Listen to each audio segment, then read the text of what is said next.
አቆምንና ወደ ዝርዝር ግምገማና የማጥራት ስራ ገባን ወደ ዝርዝር የማጥራት ስራ ገባን ከአንድ ወይም ከሁለት ሰው ላይ መሪ ሆኖ ሲያስተባብሩ ከነበሩት ውጪ ሁሉንም ይዘናቸዋል ያኔ እዛ ውስጥ የሰሩት ማለት የሰው ጀግንነት አስደናቂ ነው በእውነት ለመናገር ከሆነ በጣም አስደናቂ ጀግንነት ነው የነበረው አንዳንዶቹን አብረን ያሰርናቸዋል በጣም ምርጥ ካድሬዎች እዛ ውስጥ ሆነው ወንጀለኛውን እንዲለዩልን አብረን ያሰርናቸዋል አብሮ ታስሮ ሳይተደባደቡ ተላልጠው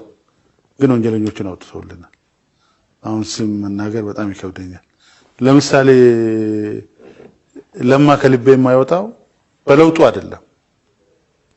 ያኔ በነበረው ጀግንነት ነው ያኔ በጻነቱ በነበረው ጀግንነት ከልቤ አይወጣ አሁን የለውጥ ይምራ አይምራ ሌላ ይሁን ግን ሁሉ ጊዜ ለማን ሳስታውሰው ያን ጀግንነቱን አስታውሳለሁ የለማ ምርጥ ጓደኛ የባኮ ልጅ ነበር ሌላ በመኪና ተገልብጦ የሞተ ልክ እንደዛ ምርጥ በኋላ መኪና ተገልብጦ ገደለው ከእስረኞች ጋር ገብተው ተቀላቀሉ እና ስቃይ ግን አብረው ይቀበሉ ነበር እና